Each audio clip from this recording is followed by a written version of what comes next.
Hello दोस्तों, नमस्कार। तो आज हम लेकर आए हैं बहुत ही प्यार भरा गीत माँ के लिए।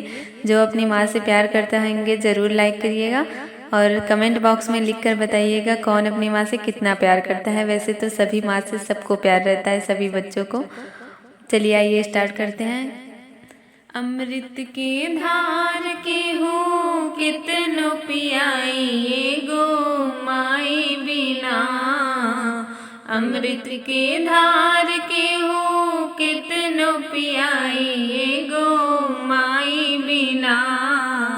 कैसे करे जवा जुड़ाई भाई गो माई बिना।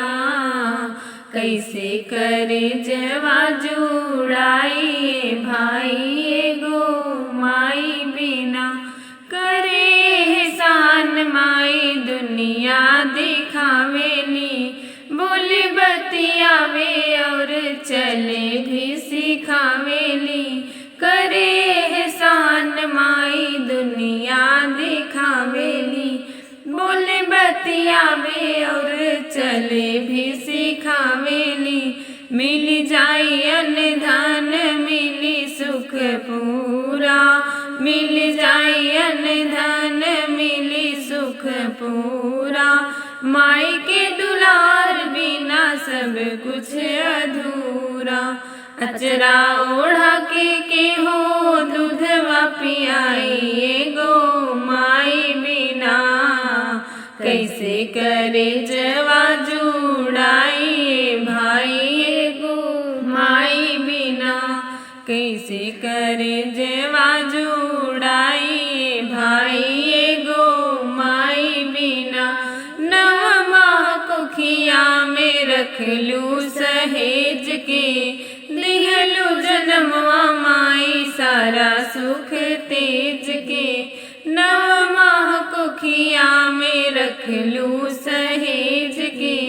दिहलू जन्मवा माई सारा सुख तेज के। कैसे गिनाई तो हर कितना उपकार बा। कैसे गिनाई तो हर कितना उपकार बा। रोआ रोआ माई हो तो हार कर्जदार बा। कई के जीवतियाओ मेरिया बढ़ाई गो माई बिना। कैसे करे जवा जुड़ाई भाई गो माई बिना।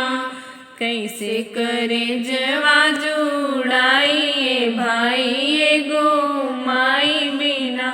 अमृत के धार के हो कितनो पियाई गो माई बिना।